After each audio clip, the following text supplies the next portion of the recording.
Hello, Discover here to explain our cash back match. Here's how it works. We give you cash back for using your Discover card on the things you were going to buy anyway. Then we match that cash back in your first year. And that's why we call it Cashback Match. Now to recap and say cashback one more time. We match all the cash back you've earned at the end of your first year automatically. Discover. Exceptionally common sense. Learn more at discover.com/match. Limitations apply. Today's podcast is presented by Podgo. Podgo is the easiest way for you to monetize your podcast, providing podcasters with a flat rate for ad space so you always know how much you get when you include an ad from Podgo. I recently joined as a member, and you can too. Apply today to become a member and immediately be connected with advertisers that fit your audience. That's podgo.co at podgo.co. And when you go to apply and they ask you, how did you hear about Podgo? Make sure you tell them that the Vault Classic Music Review sent you. Welcome to the Vault Podcast, Classic Music Reviews, presented by IV Creative. Now, here's your hosts, B. Cox and the crew. Greetings and welcome, ladies and gentlemen, to another edition of the Vault Podcast, Classic Music Reviews, presented by IV Creative. It's a perspective of the classics from a fresh point of view. We appreciate you for taking your time and lending your ears to our perspective. You could be anywhere listening to anything, but you're right here with us, so we thank you. With you today is yours truly, B. Cox, and with me, I have my man, of course, in the place to be, my boy J.O., of course, here kicking it with us here again on the Vault Classic Music Reviews. As always, Jay's been a minute. It's been a hectic summer. But, I know everybody's handling their business out there, man. But glad to have you back on here, especially what we're talking about today. Indeed, especially what we're talking about today, man. It's been a wild, wild summer. And just to remind everybody, I still have bonus content coming right before the end of the summertime, just to give y'all something heading into fall. So make sure y'all keep tuning in. Shout out to all the listeners stateside and worldwide who continue to support the show. Guys, we love the feedback we're getting from y'all on social media, especially on the YouTube pages and on the Twitter feed. Continue to support us, continue to tell a friend, and continue to get the word out there about the show, man. We always praise y'all for all the support that you continue to give us. As we always say here on the Vault, our motto is hashtag open the vault, hashtag nothing but the classics of MBTC. And Jay, we're going to go back 30 years ago, and we're going to go back to a bit of a unique group and also their debut. Now, if I were to give you this question and you were to tell me as to who was really the first group or person to come out to really talk about this weed culture when it came to hip hop, and a lot of y'all would probably come out and say Dr. Dre or Snoop Dogg, and you'd be wrong. Because before they actually made it a really, really big thing on the larger mainstream stage in hip hop, there was another group also from the West Coast that made it cool somewhat and also made it a big part of their act, which also helped popularize them, not just with the hip hop crowd on the West Coast, but all over the country and eventually all over the world. And it brought them successes. Their unique style brought them successes throughout that 90s, into the 2000s, and even now where they're 30 years later, they're still making music. So we're going to go back, Jay, to August 13th, 1991, and to none other than Cypress Hill and the debut studio album named Cypress Hill on Rough House and Columbia Records. Recorded between 1990 and 91, runtime of 46 minutes and 54 seconds. The producer on this, who else but DJ Muggs? The producer of Cypress Hill. Of course, Cypress Hill also made up of the two MCs, the incomparable, of course, when we talk about him and his voice, another unique voice in hip-hop, B-Real, and then also Dogg. Muggs produced all the tracks on this, the 16 tracks, singles from this album. The Funky Feel one with the B-side of How I Could Just Kill a Man, which became a really, really big hit in 1991. As someone reminded me when I read an article as well that I forgot that song was actually also in the movie Juice. Yeah. So I remember that scene. Yeah, that scene, exactly. Yes, a classic scene from a classic movie. The second single, Hand on the Pump, with a B-side of Real Estate, to me, an underrated song. We'll get to that in just a little bit. The third single, Pigs, and then the last single, Latin Lingo. Obviously, Cypress Hill, one of the biggest Hispanic and Latin groups in hip-hop. A very unique group, Cypress Hill is, where a lot of folks, again, will give that credit, a lot of the West Coast credit, as far as when it comes to that sort of marijuana and weed culture. It goes to, like, you know, the Dr. Dre's and the Snoop Dogg's. And there were people who talked about, like, weed in their songs before this, but Cypress Hill really did make it, you know, we're like the first group to really come out and openly talk about using weed openly on their songs, you know, even before Dr. Dre and Snoop Dogg. And it really helped to get them a lot of play on some college radio stations, and then really made them a big hit, not just among hip-hop groups, but then they became a big crossover hit because their sort of subculture that they pushed helped to make them big amongst audiences, like a lot of white and suburban audiences as well. Right. Like, yeah, I just thought about it too, like, you know what I'm saying, as far as like that whole thing with, you know, pushing, like, them and saying the marijuana cultures. Well, I think you pretty much familiar with, like, you know, Who's on Mount Cushmore, right? Yeah. Yeah. Like, you know what I'm saying, it's Be Real, Snoop, Red, and Meth. Yeah. And it's funny because, like, you know what I'm saying, I remember it was an interview with the four of them, and it was like, if they had to rate who's the biggest stone out of the four of them, they all said Be Real. Be Real. Yeah. I could definitely see that, though. I definitely can. I mean, that took me by surprise, because, I mean, I ain't gonna lie, I thought, like, they would have said Snoop, because, I mean, he was the one that really pushed it to the forefront. But then kind of going back at that time and listening to, like, you know, some of their earlier records and everything like that, and just really, like, listening to some more Cypress Hill, okay, yeah, and then it kind of makes sense why it would be Real. I mean, among other drugs they might have done at that time, but right. Yeah, as far as weed, like, yeah, nah, definitely Mount Cushmore, absolutely, yeah, and so, and then you think about, like, man, well, and we'll get into this in just a second, but I didn't know until, like, this week I started digging back into their catalog, and essentially when I'm listening to this joint, is that how influential they were on a lot of different rappers that came even a little bit right after they did, but then those who also came out later on in the 90s, like, I sort of lost the track about how big and influential they were to a lot of rappers and groups that came out after them. Also, a lot of Latin groups and Spanish groups that came out, you know, like Funk Dubious, you know what I'm saying, that they kind of paved the way for. Even Terror Squad and Pun and Beat Nuts and people like that, you know what I'm saying, that sort of rode that same wave, you know what I'm saying. Those Hispanic groups in hip-hop and Hispanic folks, you know, especially those folks in New York, and Dominicans and Puerto Ricans, been a big part of the start of hip hop. But this, they kind of like Chino XL and Chino XL, exactly. You know what I'm saying? So they really kind of helped to pave the way, sort of in that respect, because they were the first, you know, Hispanic hip hop group that really, you know, got some huge mainstream success with what they were doing. So we're just gonna go back, man, Jay, and tell me a little bit about this album and Cypress Hill in general, and what you thought about it, and then listening to this album, what you thought listening to it coming up, leading up to this week. Yes, I mean, like, you know what I'm saying, to keep it a buck, like, I didn't hear this, like, when it first came out, so it was kind of like me going back. I mean, I do remember some of the cuts off the album, but, like, it wasn't something I was, like, run out to purchase at 10 years old, like, you know what I'm saying, I was more, like, on Ice Cube and, like, NWA at that time, but, yeah, going back and listening to it now, I mean, you know, some of the tracks do sound kind of dated. I mean, it was like recorded between 90 and 91. So, but then, like, listening to, like, you know, the whole aspect as far as, like, that weed culture they really pushed on the album, it's like, okay, yeah, I can kind of see, like, and picture, like, you know what I'm saying, somebody, like, rolling up a little something and getting stoned and listening to, like, certain joints off of it. I can see how it would fit for that time, knowing what the landscape of the music was back then. So, you know what I mean? Like, it's kind of like, it sounded dated, but, like, you know, if you were around during that time, you could understand, like, the beat choices and things like that to really, like, put yourself in that mind frame of, like, you know, teenager back then or young adult back then, you know what I'm saying, that was listening to them or just, like, you know what I'm saying, smoking, getting stoned, like, you know, Delta 9 days, not Delta 8, so.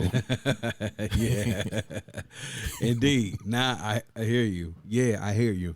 It's sort of the same thing for me. Like, the first Cypress Hill albums that I was into was more so Black Sunday, right. And then afterwards Temples of Boom, were the ones that I was listening to, because those are the ones that really got me into Cypress Hill. I didn't really get into this until after I started digging. Like a lot of these artists that we recovered on this podcast, I heard about them on some of the artists' later albums, and then went back into the catalog and listened to them. This one in particular, what I was struck by, first of all, and I'm sure you can relate to this, but definitely is the production. And we all know Muggs.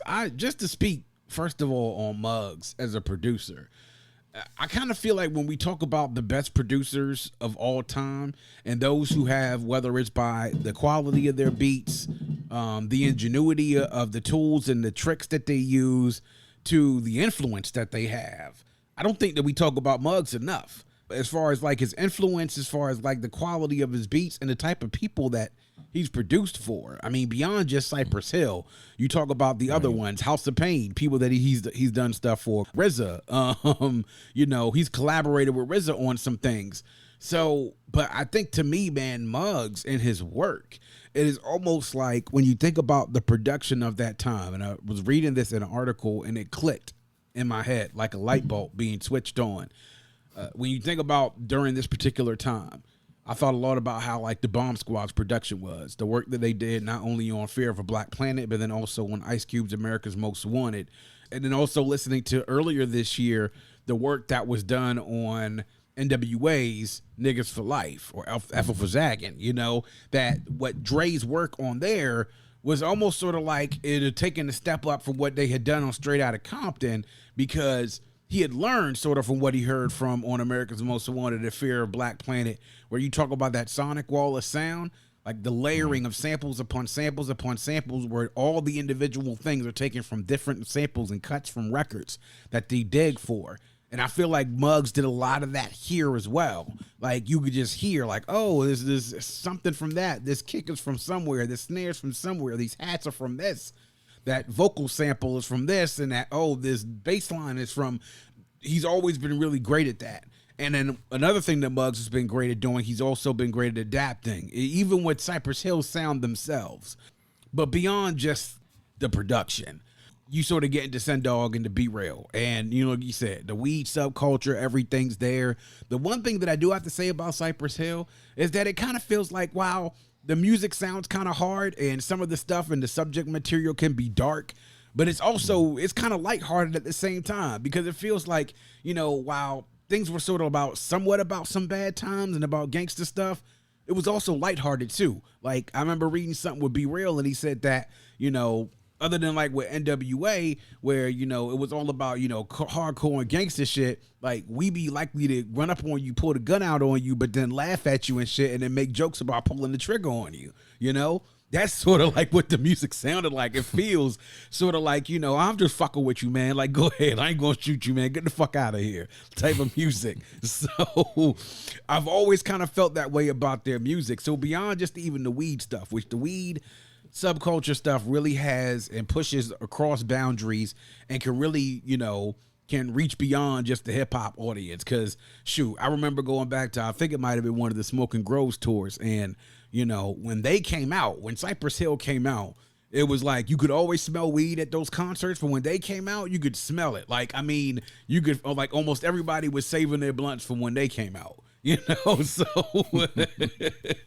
and it was full to the brim with white people, by the way. I mean, that audience was like 70% white people. So, and like they were consumers. So. Yeah, exactly. The hip hop's consumers. Absolutely. But this album, man, it just, what I felt the best about it was that, to me, in retrospect, by going through their catalog, going back to the beginning of when they started, it was just like, okay, so this is the foundation of where everything lay at. And then it kind of, the rest of their catalog kind of makes sense once you start here, because then it's like you can sort of see where they built on with Black Sunday. You could see where they built on into Temples of Boom and into their later albums.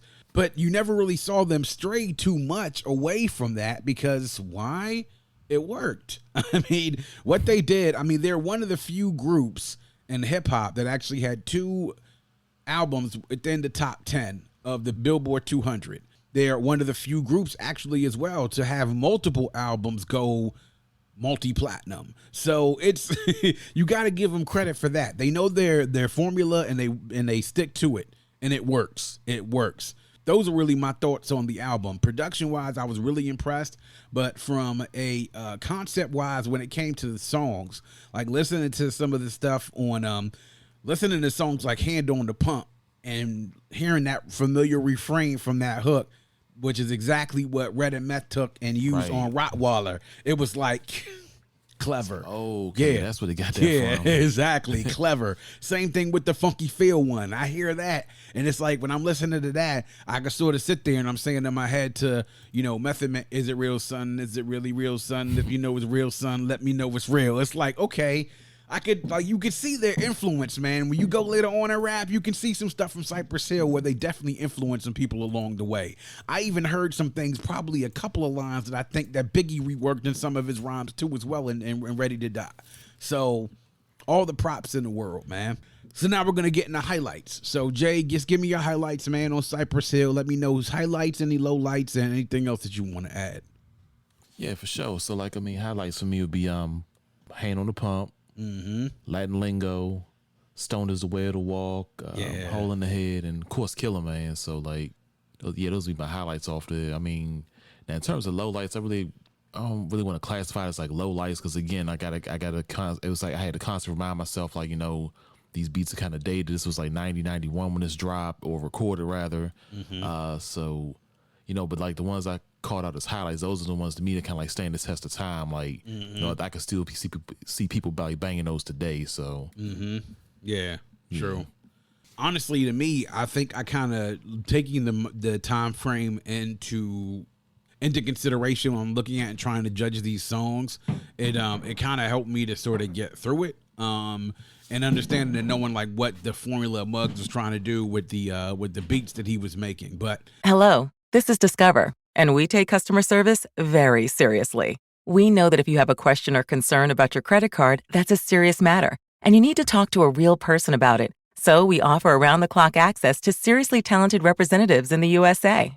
Again, it's a serious endeavor. The only funny thing about it is Bob. If you call us and Bob answers, you're in for a treat. Get 100% US-based customer service and talk to a real person day or night. Discover. Exceptionally common sense. Hear that? Is that America cheering or a sausage patty sizzling to perfection? It's time to cheer for Egg McMuffin and fresh cracked eggs at McDonald's. It's time to wake up to the aroma of freshly baked biscuits and treat yourself to a real honest-to-goodness morning meal. Breakfast, it's on at McDonald's. Now get any breakfast sandwich for just $2. Available only through the app. Mobile order and pay available at participating McDonald's. McD app download and registration required. As far as my highlights are concerned, of course, How I Could Just Kill a Man. I mean, that's just, that's going to be on the short list of like the 5 to 7 songs you pick up that you want to put on a sampler that tells people this is Cypress Hill's music. That's one of them. I mean, that's up there with, with Insane in the Brain and Light It Up and everything else. Hand on the Pump, obviously, the Funky Feel one.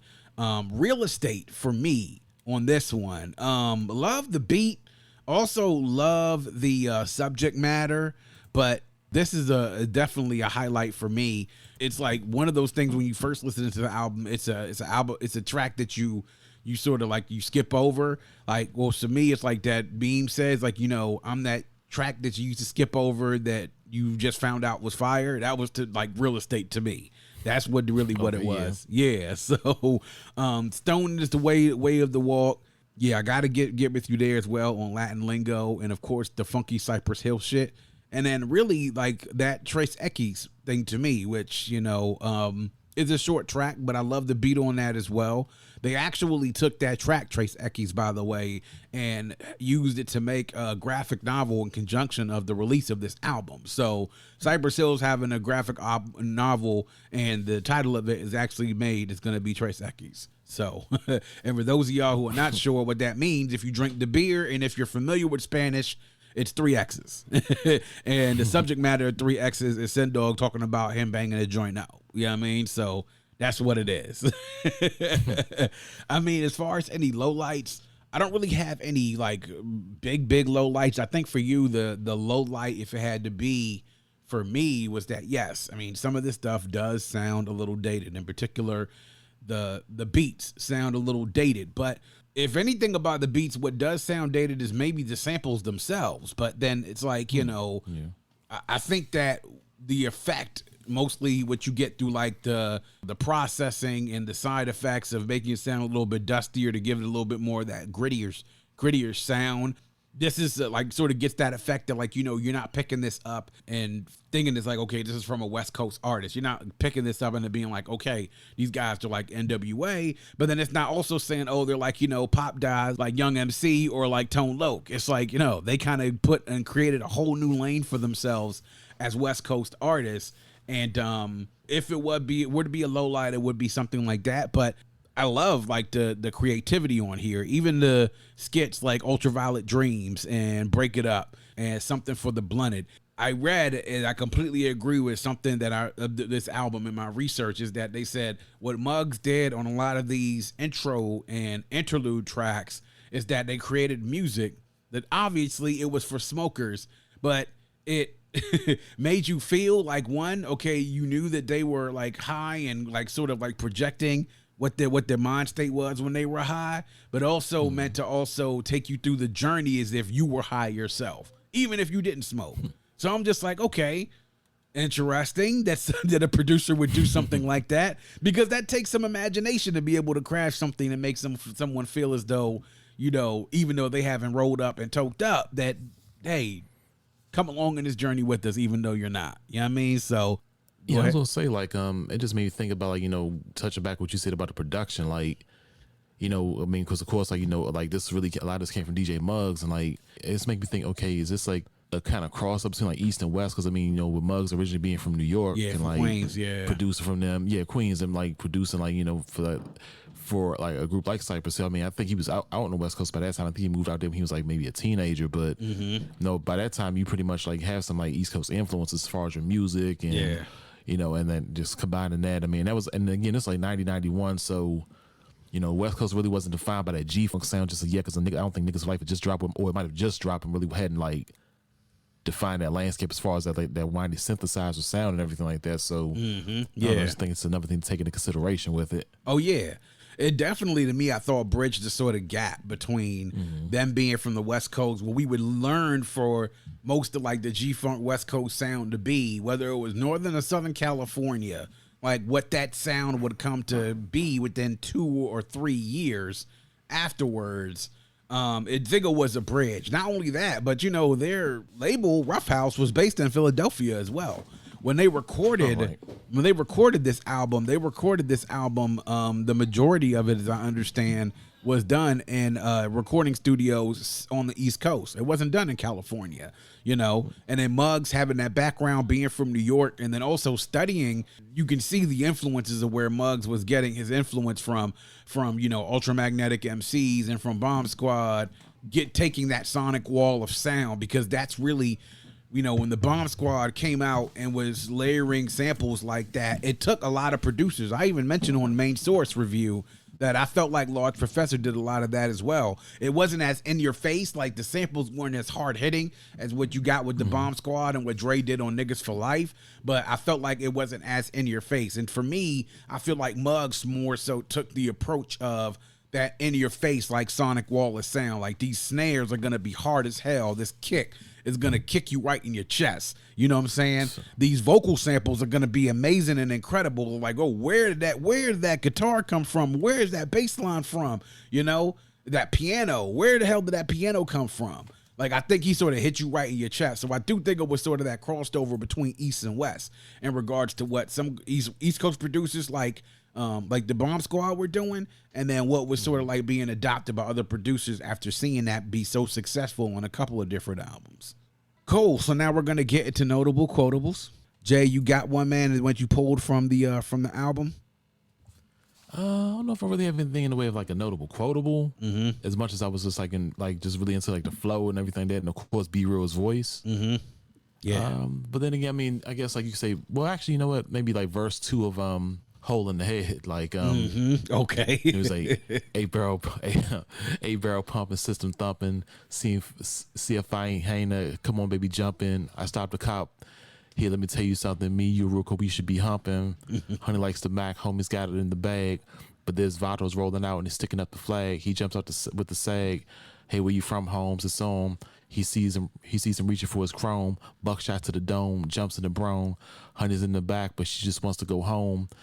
But he trips to the store. Homeboy needs a 40. White boys at the counter thinking, oh, lordy. Pushing on the button, panicking for nothing. Pigs on the way. Hey, yo, I smells bacon. Dips out the store. One time hits the corner. And he hits the fucking alley like if Holmes was Pop Warner. Still had the 40 coming out the alley. Seen the chief's son, Pig, Officer O'Malley. Oink. Yeah, man. That I keep going with it, but like, yeah, nah, I get you. I think the message it was conveyed on that one. Yeah, it was, man. That song, that story, you know, everything about, you know, just kind of when you talk about like, you know, those whole things we think about like West Coast culture, in particular about stuff in the hood, you know, you think about like, you know, a lot of the West Coast culture because of the movies and the music that we listen to has always been reflected around, you know, either gang conflict or confrontations or, you know, stuff with sets and neighborhoods and everything else. And you know, with the Latin, you know, the Hispanic gangs and stuff out there, you know, between whether it's La Raza or MS-13s or whoever or whatever sets individual neighborhoods and stuff had, like just kind of get that imagery, you know, going to the store for a 40 and, you know what I'm saying, you getting into it with somebody, the cops on your tail and everything, all just kind of really fits into that whole like West Coast culture, what we knew back then. You know what I mean? What we would come to know. My notable quotable actually comes from Real Estate. As I mentioned, I told you that's one of my sleeper tracks on there that I definitely got into. But, you know, the last track on there is Be Real.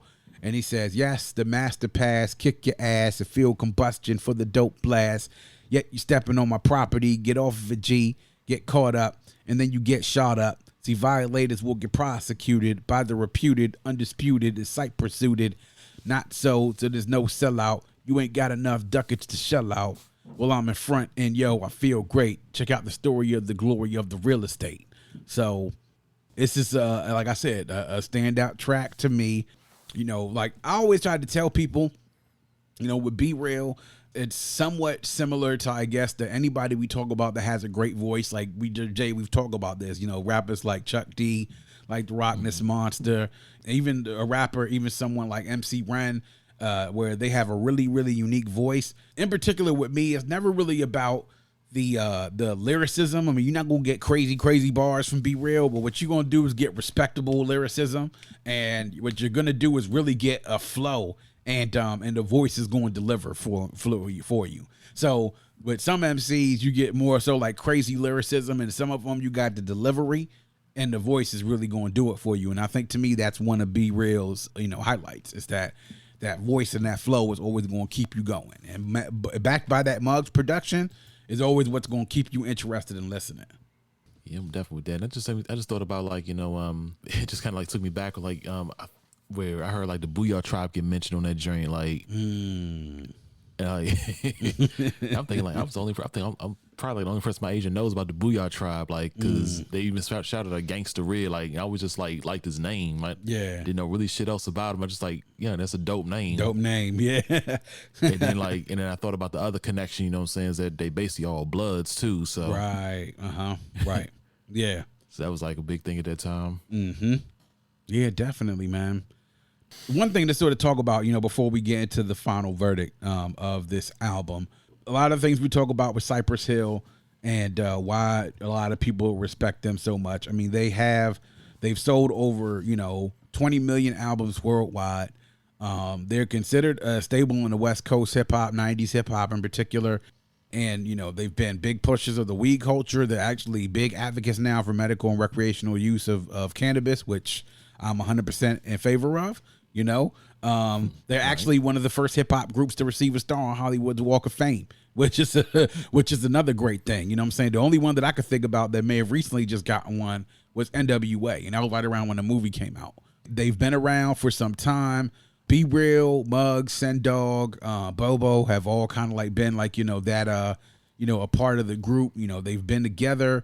At a certain point in time, Muggs left, like probably right around 04, 05, came back around probably like around 15 or so. But Be Real and Dogg have been there the entire time, though. So you got to love that. And I like the thing that I love about Cypress Hill, how versatile they can be, because when they're actually performing live, you see they're performing with a band. That's where Bobo comes in with the percussion and the drums and everything else. So that adds another thing to when you can actually perform live and have a band perform with you. You know what I mean? That definitely adds a takes your live performance and brings it up to me to another level. It's one thing if you have just your track playing and then you rapping, but if you can rap and then have a band with you, yeah, I'm with that. Yeah, and case in point, it makes me think about when they had a performance with Saturday Night Live, and it was, and I'm showing my age here, but it was for the joint I Ain't Going Out Like That. I'm thinking that was Bobo at the end. That was on them Congos, killing it. Yeah, and that just of course. DC drew my attention. I'm like, yep. Oh, is he performed at the Icebox? Wait a minute. Yes. Yes, sir. Is he wait, did he just come from the black hole or something? Wait a minute, bro. Yeah. Kind of killing it over there with that joint. Killing it, man. They always kill their live performances no matter where they are. I told you about that Smoking Groves tour thing that I went to. They killed that performance. And another great thing, what they do is that, man, they get together, Be Real went together, I believe it was with Chuck D, and I want to say maybe someone else. I forgot who it was. Oh, so it was Rage Against the Machine and Chuck D, and also Be Real of Cypress Hill, and then DJ Lord as well. And they create that Prophets of Rage. So another thing, the flexibility that they have is that they also cross over for a lot of people who are into like that metal stuff and then rap rock stuff are also really into Cypress Hill as well. So I give them props for being able to blend over into many different audiences, and that's how you stay relevant and also how you stay successful. So, a lot of people would give them criticism for that, but they, without a shadow of a doubt, will let people know, don't get it twisted. We are 100% hip hop. You know what I mean? So, right. Yeah. So now we're going to get into the verdict, the test of time, to see what kind of classic we think it is. Do we think that it's a certified classic, borderline classic just in its time, or not a classic at all? So, Jay, what say you about Cypress Hill and their debut album? This one I have to say borderline classic. Okay. Because it had its bangers on there, but it didn't, it didn't hit the level like Black Sunday or Temple of Boom did. So, but it really laid the groundwork for them, to put out those later projects. True. So I say the impact and influence of this is of certified classic status. When I talk about the quality of this album, though, I'm with you when I say borderline classic as well. I think that they got definitely the bangers on there. I feel like the production kind of followed somewhat followed a template, but really what Muggs did was really take the template and refine it to make it its own. So that's where I definitely give it its props. The way that the style that Cypress Hill had, kind of like that, it was in your face. You thought it was gangster, but it's not really gangster. It's kind of like a little bit, like they said, I've read, it's sort of cartoonish with the violence that they put on there. But they kind of make light of themselves when talking about it. It's like, to me, with Cypress Hill, they take themselves seriously, but not too seriously. And that's what I really like about them. And the fact that they've maintained for this long, and this album was really what to start with it. So I think impact and influence-wise, it's definitely a certified classic, but I think quality, I'm going to have to say borderline classic. And I would have to give that right now, for a borderline classic, I'd have to say a 9 out of 10. So, yeah. So there we are, ladies and gentlemen. Cypress Hill, the debut album, self-titled debut album, of course, came out 30 years ago this past week. Please make sure you go check it out. As a matter of fact, Jay, there has been plenty of news that have come out. They actually are releasing a 30th anniversary issue, a digital, vinyl, and also, I believe it is a digital and vinyl release with a lot of remixes. And they're also doing a digital release where they have, I believe it is an 80-page liner notes and photos celebrating the 30th anniversary of this release, giving you a couple of different stories and anecdotes as well from Dogg and Be Real. There's also Muggs about their coming up during this particular time. So definitely, if you're out there, if you're a Cypress Hill fan, if you're a fan of their music, go check it out. And for those vinyl collectors out there, of course, know that this one is coming out. So y'all make sure y'all get that for the crate or your wall or your whatever you carry your records in. So make sure y'all definitely go check that out and look out for that coming up in the future. And that's going to wrap up another edition of The Vault. Please make sure that you check us out on our host on Red Circle. You can also download, stream, and subscribe to The Vault on any one of our streaming sources.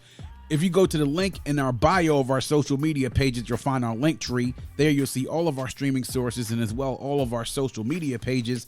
Again, you can get to the Vault on Instagram on @VaultCMR Podcast, on Twitter @Vault Classic, and on Facebook and YouTube, you can search us by searching the Vault Classic Music Reviews. Like the Facebook page, subscribe to the YouTube channel, interact with us on social media. Let us know what you think. We do it here all for you. We appreciate the support, and if you have a friend, tell a friend, and make sure that that friend tells a friend. Always remember to keep your headphones on and your speakers loud, but not too loud. And as we close, we like to remind everyone to dream big, because dreams are the basis for creation. Always create, motivate, and elevate, because you were never destined or created to stay stationary in this life. And on that note, we say peace. Thank you for listening and coming into The Vault. Please subscribe and follow us on Facebook at IV Creative and Instagram at IVECRE8. Hello, this is Discover, and we take customer service very seriously. We know that if you have a question or concern about your credit card, that's a serious matter, and you need to talk to a real person about it. So we offer around-the-clock access to seriously talented representatives in the USA. Again, it's a serious endeavor. The only funny thing about it is Bob. If you call us and Bob answers, you're in for a treat. Get 100% US-based customer service and talk to a real person day or night. Discover. Exceptionally common sense.